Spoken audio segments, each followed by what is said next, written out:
नमस्कार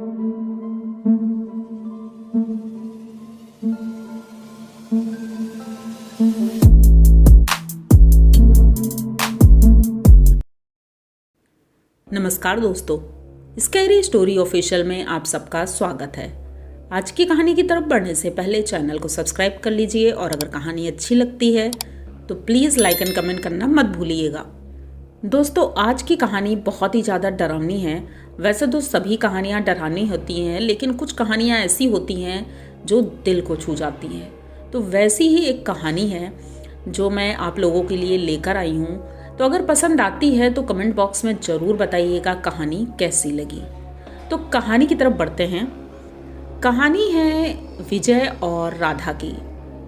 ये दोनों की शादी अभी 1 साल हुए थे और इनके घर में पहले से ही बहुत ज़्यादा प्रॉब्लम्स थी। घर बिकने वाला था क्योंकि कर्जा बहुत ज़्यादा था और घर में माताजी नहीं थी, इनकी पिताजी थे सिर्फ, और विजय और इनकी वाइफ, ये 3 लोग थे। इतनी प्रॉब्लम थी तो विजय की जो जॉब थी वो पुलिस में थी और अब इनकी स्थिति धीरे धीरे ठीक हो रही थी, लेकिन घर अपने नाम करवाना दोबारा बहुत मुश्किल काम था। इन्हें तब तक के लिए ये हुआ कि पुलिस में इनका ट्रांसफ़र भी होता है, तो इनका ट्रांसफ़र एक दूसरे शहर होता है। अब ये दूसरे शहर जाते हैं और वहाँ पर एक कमरा ढूंढ रहे थे कि कुछ दिनों की बात है, और वैसे तो पुलिस क्वार्टर भी मिल जाते हैं लेकिन अभी अवेलेबल नहीं थे। तो इन्होंने सोचा कि ऐसा करते हैं, एक किराए पर कमरा ले लेते हैं जिसमें हम तीनों लोग रह लेंगे और कोई दिक्कत नहीं होगी। हाँ, अगर कुछ दिक्कत होगी भी तो चल जाएगा, ठीक है, हम लोग एडजस्ट कर लेंगे। अब विजय पता करता है, ड्यूटी से जब भी उसे छुट्टी मिलती थी तो वो इसी काम में लग जाता था, कमरा ढूंढने के लिए। उसने ये देखा कि शहर के आउटर में एक कॉलोनी है जो कि ज़्यादा भरी हुई नहीं है, बहुत कम लोग वहाँ रहते हैं। तो उसने सोचा यहाँ कम रेट में भी मिल जाएगा और हो सकता है उतने ही रेट में 2 कमरे मिल जाएं। तो ये पता करता है, एक घर था जो कई दिनों से खाली था। ये चक्कर काट रहा था लेकिन मकान मालिक कभी मिलते नहीं थे। एक दिन रात को लगभग ये 9 बजे ड्यूटी से छुट्टी पाता है और रात को ही ये ढूंढने के लिए उधर जा ही रहा था कि अंधेरा होने की वजह से एक तो वहाँ रोड लाइट भी नहीं थी, तो थोड़ा सा प्रॉब्लम हो रही थी और बारिश का सीजन था तो कीचड़ भी बहुत ज़्यादा था। तो ये अपनी बाइक बहुत धीरे धीरे चला रहा था और रास्ता देखते हुए आराम से चल रहा था। तभी इसने देखा बगल से एक औरत निकल रही है और वो अधेड़ उम्र की औरत थी और उसने आधा मुंह ढक रखा था। वो जा रही थी तो विजय उसको रोकता है और पूछता है कि माताजी, इधर कोई किराए पर घर मिलेगा क्या? तो वो औरत पहले तो बड़े गौर से देखती है, फिर थोड़ा सा मुस्कुराती है, उसके बाद कहती, हाँ घर तो है, कितने लोग हो तुम लोग? तो उसने बताया कि मेरी वाइफ है और मेरे पिताजी हैं। तो कहता, मतलब ठीक है, चलो मैं दिखाता हूँ। ये सोच करके वो थोड़ा चौंक जाता है कि ये तो औरत है, उसने दिखाता हूँ क्यों बोला, लेकिन चलो ठीक है, कोई बात नहीं, हो सकता है किसी किसी की आदत होती है। अब वो उस औरत के पीछे पीछे चल देता है। वो औरत बहुत तेज़ी से चल रही थी। ये जाता है उस कॉलोनी के अंदर। उस कॉलोनी में घर तो बहुत कम थे, दूर दूर घर बने थे, जिसमें से एक घर था जो छोटा सा था, ज़्यादा बड़ा नहीं, लेकिन वही घर विजय देख कर आया था, लेकिन मकान मालिक नहीं मिले थे। तो ये जाती है वहाँ पर और कहती है कि ये घर आप ले सकते हो। तो ये कहता है, इसके मकान मालिक तो यहाँ है नहीं।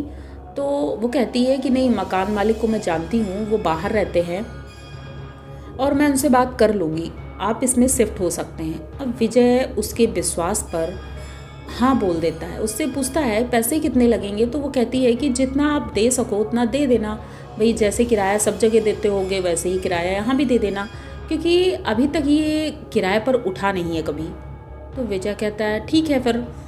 अब वो औरत से पूछता है कि आप कहाँ रहती हैं, अगर मुझे दोबारा ज़रूरत पड़ी आपसे मिलने की तो मैं कैसे मिलूँगा? तो वो कहती है, अरे मैं यहीं पर मिल जाऊँगी, मेरी एक दुकान है और मैं वो दुकान में बैठती हूँ शाम के वक्त और दिन में थोड़ा सा काम कर लेती हूँ। अब विजय ये सारी चीज़ें समझ नहीं पा रहा था कि क्या काम कर लेती है, मतलब कैसी है। उसके बाद ये मतलब चला जाता है और अपने पिताजी और अपनी वाइफ को बताता है। तो उसके पिताजी कहते हैं चलो ठीक है, हम लोग अपना सामान पैक करते हैं, और 2 दिन में ही वो लोग उस घर में शिफ्ट हो जाते हैं। घर बहुत पुराना था, गंदा भी था, तो मतलब उसको साफ़ सफाई करने में बहुत टाइम लग गया। अब ये लोग शिफ्ट हो गए। पहली ही रात इतना ज़्यादा थके हुए थे कि उन्हें समझ नहीं आ रहा था कि हम क्या करें, कैसे मतलब सब एडजस्ट होगा, क्योंकि पानी भी नहीं आ रहा था, लाइट की व्यवस्था भी इतनी अच्छी नहीं थी, इतने सालों से बंद जो था मकान। तो इन लोगों ने सोचा कि चलो ठीक है, आज जितना कर लिया है ठीक है, तो धीरे धीरे सब हो जाएगा। अब रात के लगभग 11:30 बजे इन तीनों ने खाना खाया। आज खाना होटल से आया था और तीनों खाना खा करके सोने चले जाते हैं। वहाँ पर 3 कमरे थे, तो एक कमरे में उनके पिताजी और एक कमरे में ये दोनों लोग, और एक में बैठका था जिसमें कोई आए जाए, और एक किचन था। मतलब इतना ही था घर।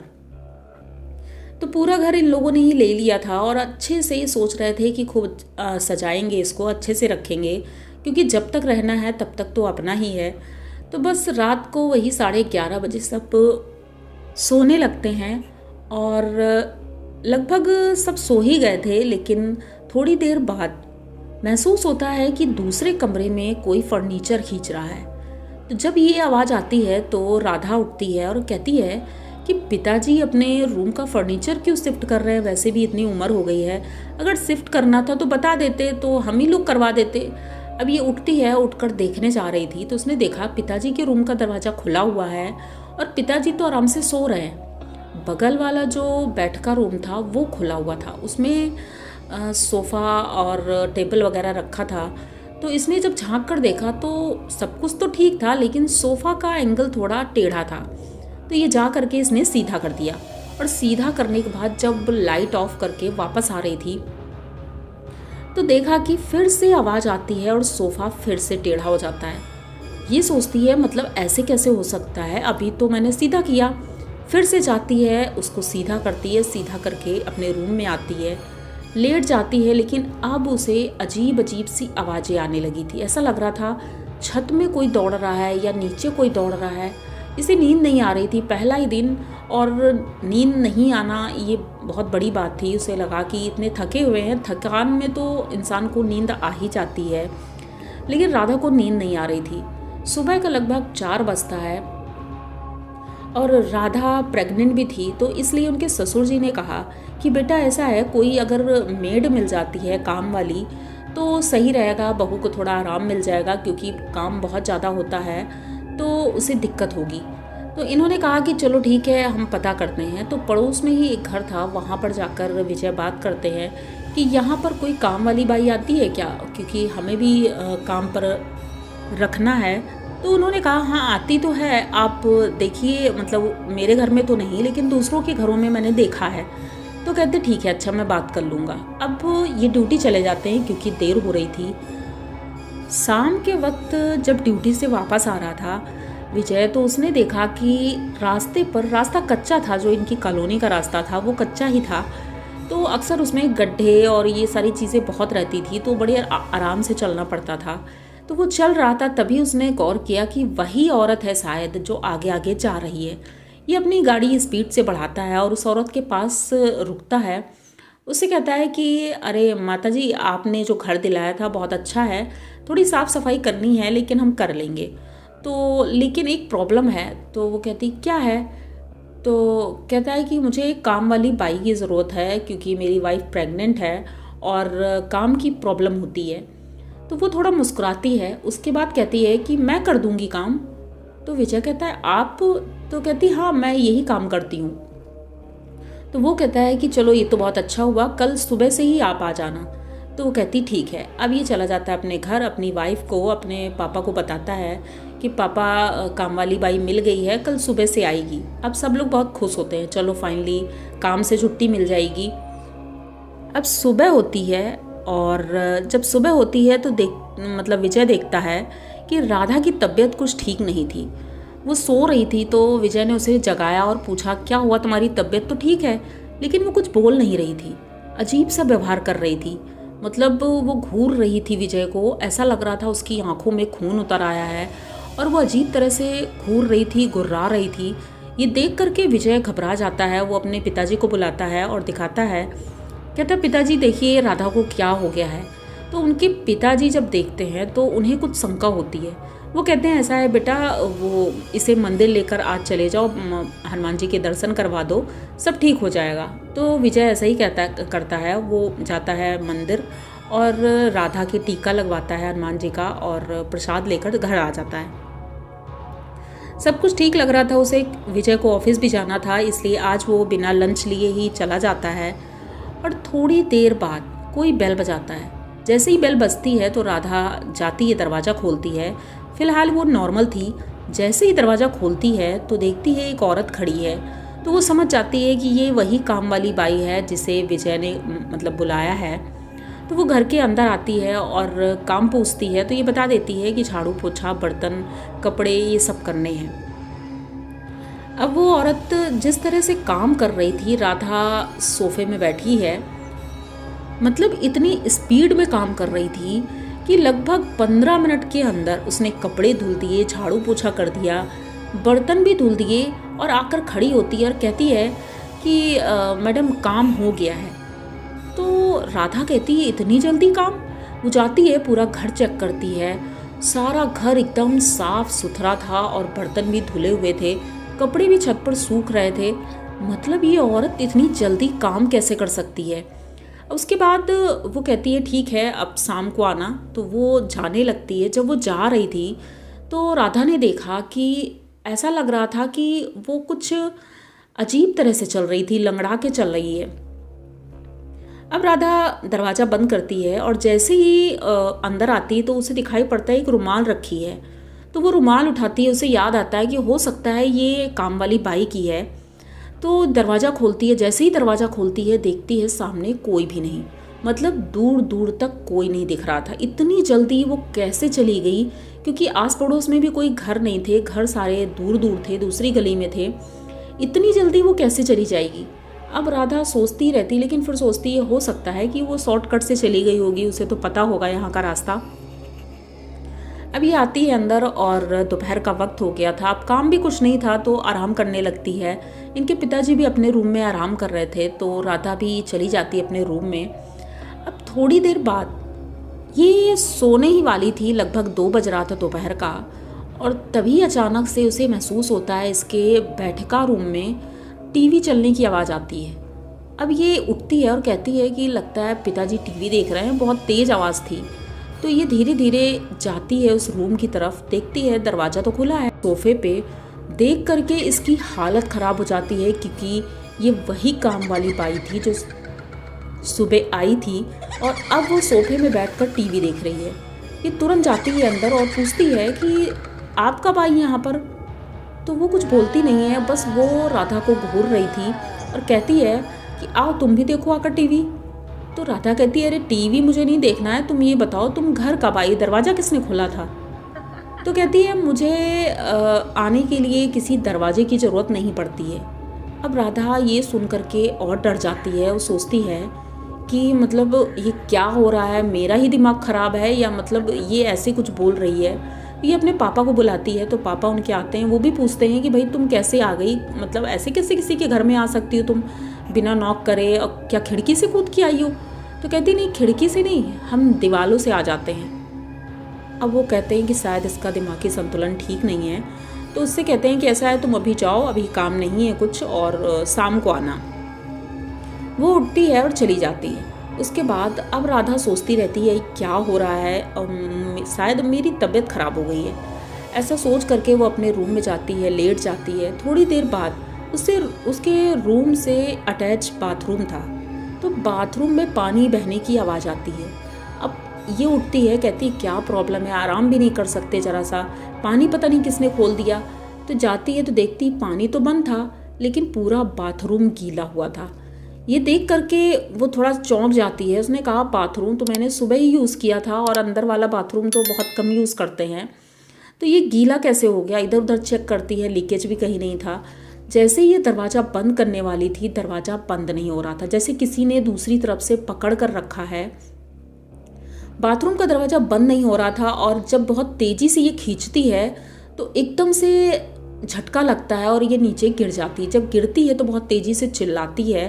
तो इनके पिताजी दौड़ कर आते हैं, उसको उठाते हैं, उठाकर बैठाते हैं और पूछते हैं क्या हुआ बेटा। तो वो बताती है कि पिताजी मैं बाथरूम का दरवाज़ा बंद कर रही थी, पहले तो ऐसा लगा जैसे कोई खींच रहा है, फिर अचानक से शायद किसी ने छोड़ दिया और मैं झटके से नीचे गिर गई। तो उनके पिताजी कहते हैं बेटा ऐसा कुछ भी नहीं है, तुम शायद ठीक नहीं हो, तुम्हारी तबीयत ख़राब है, तुम आराम करो, क्यों फालतू में इधर उधर दौड़ती हो, कुछ काम हो तो मुझे बोल दो। तो वो कहती है अरे ऐसी बात नहीं है पिताजी। तो वो चले जाते हैं अपने रूम में। अब राधा अपने रूम में लेटी है और उसे सोने मतलब ऐसा लग रहा था कि मैं सो जाऊं, लेकिन सोने के लिए वैसा माहौल नहीं मिल रहा था, कमरे में उजाला इतना ज़्यादा था। तो उसने सोचा कि पर्दे नहीं है, शायद इस वजह से प्रॉब्लम हो रही है। तो वो अपनी बेडशीट एक निकालती है, पर्दे की जगह पर टांग रही थी और टांगते ही उसने गौर किया कि जो रोशनदान है, रोशनदान से बाहर देखती है तो वो औरत दरवाजे के पास खड़ी हुई है। मतलब वो काम वाली बाई दरवाजे के बाहर खड़ी है। तुरंत ये नीचे उतरती है स्टूल से और गेट खोलती है। गेट खोलकर जब देखती है वहाँ पर कोई नहीं था। अब इसे बहुत ज़्यादा प्रॉब्लम हो रही थी। इसने अपने पिताजी से भी बताई और अपने हस्बैंड से भी बताया, लेकिन ये लोग कोई इसकी बात नहीं मान रहे थे। रात होती है और वो तो काम करके चली गई थी, वो तो 10 मिनट में ही काम कर लेती है। शाम को तो सिर्फ बर्तन ही धुलने थे, तो बर्तन धुलकर वो चली गई थी और अब इसे नींद नहीं आ रही थी। तो विजय कहता है चलो हम लोग थोड़ा बाहर टहल कर आते हैं। तो वो राधा को लेकर बाहर टहलने के लिए गए और टहल रहे थे। तभी उनके पड़ोस में रहने वाले एक अंकल जी थे। उन्होंने पूछा कि अरे बेटा तुम लोग यहाँ कैसे, मतलब कहाँ पर रहते हो। तो विजय ने बताया कि अरे अंकल जी ये सामने वाला जो घर है वो हमने किराए पर लिया है और इसी में हम दोनों हस्बैंड वाइफ और मेरे पिताजी रहते हैं। तो वो कहते हैं मतलब इस घर में रहते हो, ये घर तो कब से खाली पड़ा था। तो कहते हैं हाँ उसी में रह रहे हैं। तब तक उनकी वाइफ का चेहरा वो देखते हैं और कहते हैं बेटा तुम ठीक तो हो। राधा कहती है कि अंकल जी ठीक तो है, लेकिन पता नहीं क्यों घर में कुछ अजीब सी हरकतें हो रही हैं जिस वजह से मुझे डर लगता है। तब वो अंकल जी बताते हैं कि बेटा यहाँ पर 2 साल पहले एक फैमिली रहती थी और उस फैमिली में एक काम वाली बाई आती थी। वो काम वाली बहुत मेहनत से काम करती थी, लेकिन एक दिन ऐसा हुआ कि उनके घर में कुछ सामान चोरी हो गया था और उस वजह से उस मकान मालिक ने उस काम वाली को इतना मारा जिस वजह से उसकी मौत हो गई। अब किसी को पता न चले इसलिए उन लोगों ने उस नौकरानी को उसी घर में आंगन में दफन कर दिया था। किसी को कुछ भी पता ना चलता, यहाँ तक कि आज तक भी किसी को नहीं पता। अगर पता होता तो पुलिस आती या कुछ होता, लेकिन वो गरीब थी और उसका कोई था नहीं। तो ये लोग उसे दफना करके ये घर छोड़ करके यहाँ से भाग गए। तब से कहते हैं कि उस काम वाली बाई की आत्मा उस घर के आसपास रहती है। जो भी उस घर में रहता है वो ज़्यादा दिन रह नहीं पाता है, लगभग 2-3 दिन के बाद ही खाली कर देता है। एक लोग आए थे रहने के लिए, लेकिन वो 3 दिन में घर खाली करके चले गए थे। अब राधा बहुत ज़्यादा डर रही थी। विजय भी डर गया क्योंकि राधा प्रेग्नेंट है। उसने बताया भी कि मेरी वाइफ प्रेग्नेंट है। तो उन्होंने कहा ऐसा है बेटा, तुम अगर अपना भला चाहते हो तो घर छोड़कर अभी चले जाओ, क्योंकि वो घर ठीक नहीं है। अब ये दोनों वहाँ से अपने घर आते हैं। शाम हो गई थी। अब वो काम वाली बाई आई। जैसे ही वो आई तो वो आज गुस्से में थी। राधा से कहती है तुमने ठीक नहीं किया है। तो राधा कहती मैंने क्या किया है। तो वो कहती नहीं, तुमने जो भी किया है वो ठीक नहीं किया है और अब जो करोगे वो और ठीक नहीं होगा। राधा कुछ समझ नहीं पा रही थी क्या बोल रही है। अब वो काम करके तो चली जाती है, लेकिन राधा के मन में यही बात चल रही थी कि आखिर वो क्या बोल रही है। रात होती है, ये लोग पैकिंग करना शुरू कर देते हैं कि सुबह ही हम लोग यहाँ से निकल जाएंगे। पैकिंग करते करते लोगों को 12:30 बज गया था और पैकिंग करने के बाद राधा बहुत ज़्यादा थक गई थी। तो वो कहती है चलो हम लोग छत पर चलते हैं, थोड़ा टहल कर आते हैं। छत पर जाती है और पीछे पीछे विजय आ रहा था। ये छत पर बस पहुंची ही थी कि इसने देखा कि छत के एक कोने पर एक औरत बैठी है, रो रही है। तो ये सोचती है कोई चोर तो नहीं है। ये धीरे धीरे उसकी तरफ बढ़ रही थी और धीरे से पूछती है आप कौन हैं और मेरे छत पर क्या कर रही हैं। वो धीरे से अपना सर उठाती है और जैसे ही सर उठाती है तो देखती है कि ये तो वही काम वाली बाई है जो हमारे घर काम करती है। और एकदम से वो खड़ी होती है, उसकी आज हाइट इतनी ज़्यादा थी, हाथ नीचे तक थे, वो नॉर्मल नहीं लग रही थी, रोज़ तो नॉर्मल दिखती है लेकिन आज वो बहुत ज़्यादा भयानक दिख रही थी। उसके सफ़ेद सफ़ेद बाल चेहरे पर आ रहे थे, आंखें एकदम लाल थी और दांतों से जैसे खून निकल रहा हो, जैसे उसने कुछ खाया हो। इतना ज़्यादा भयानक चेहरा देख करके राधा एकदम से चीखती है। पीछे से विजय आ ही रहा था तो वो दौड़ कर आता है और पूछता है क्या हुआ है। तो विजय भी देखता है उस औरत को। वो औरत बहुत तेज़ी से चिल्लाकर कह रही थी कि तुम तीनों यहाँ से जिंदा वापस नहीं जाओगे, या तो फिर यहाँ रहना है तो यहीं रहो, नहीं तो तुम यहाँ से जिंदा नहीं जा सकते। अब विजय सोचता है कि अगर हम यहाँ रहेंगे भी तो क्या गारंटी है कि हम यहाँ जिंदा रहेंगे। तो उससे कहते हैं कि ठीक है हम यहीं पर रहेंगे लेकिन आप हमारा कुछ बिगाड़ेंगे नहीं। अब विजय सोचता है कि हम इसे चकमा देंगे और चकमा देकर यहाँ से भाग जाएंगे। अब वो थोड़ी देर तो रहती है वहीं पर और ये दोनों नीचे चले जाते हैं। नीचे जाते हैं, पिताजी से बात करते हैं तो पिताजी कहते हैं कि हमें सुंदरकांड का पाठ करना चाहिए, उससे हमें थोड़ा ठीक लगेगा। अब विजय और राधा दोनों सुंदरकांड का पाठ शुरू करते हैं। पाठ कर ही रहे थे, बार बार दिया बुझ जा रहा था और वो औरत सीढ़ियों पर बैठी थी। सीढ़ियों में बैठे बैठे हंस रही थी और कह रही थी तुम ये जो सब कर रहे हो इससे कुछ भी नहीं होगा और तुम तीनों तो मारे ही जाओगे। ये सुन करके राधा का मन पूजा में बिल्कुल नहीं लग रहा था। वो उठती है और उठकर दरवाज़ा खोलकर बाहर जाने लगती है। जैसे ही बाहर निकली ही थी, अचानक से उसकी छत की बाउंड्री पर कुछ गमले रखे थे, वो गमला ऊपर से गिरता है और राधा के सर पर गिरता है, जिसकी वजह से राधा वहीं ज़मीन पर तुरंत गिर जाती है। उसके सर से इतना खून बहा था। विजय सुंदरकांड का पाठ छोड़ करके दौड़ कर जाता है और राधा को उठाता है, राधा को लेकर हॉस्पिटल भागता है। लेकिन राधा रास्ते में ही अपना दम तोड़ चुकी थी, राधा मर चुकी थी। अब विजय ये चीज़ें बर्दाश्त नहीं कर पा रहा था। उसने अपने पिताजी को तुरंत फ़ोन किया कि पापा राधा नहीं रही हमारे बीच। उनके पिताजी भी घर से बाहर निकलते हैं और हॉस्पिटल की तरफ जाते हैं। हॉस्पिटल में तीनों एक साथ ही थे, वो तो अब दुनिया में नहीं थी लेकिन ये दोनों वहीं बैठे थे और सोच रहे थे काश हम इस घर में ना आए होते तो ये सब कुछ नहीं होता हमारे साथ। अब इनकी हिम्मत नहीं थी कि घर जाकर हम सामान कैसे लेंगे। इंतज़ार करते हैं, सुबह ही उनकी बॉडी भी मिलती है, पोस्टमार्टम हुआ कि आखिर ऐसे कैसे हो गया। लोग तो बहुत कुछ कहते हैं, हस्बैंड वाइफ का झगड़ा हुआ होगा या कुछ भी, तो इस वजह से पोस्टमार्टम हुआ उसका और सुबह बॉडी मिलती है। बॉडी मिली, एक ट्रक में उन्होंने रखा और लेकर गए उन्हें गंगा घाट, उनका क्रियाकर्म किया, सब कुछ किया।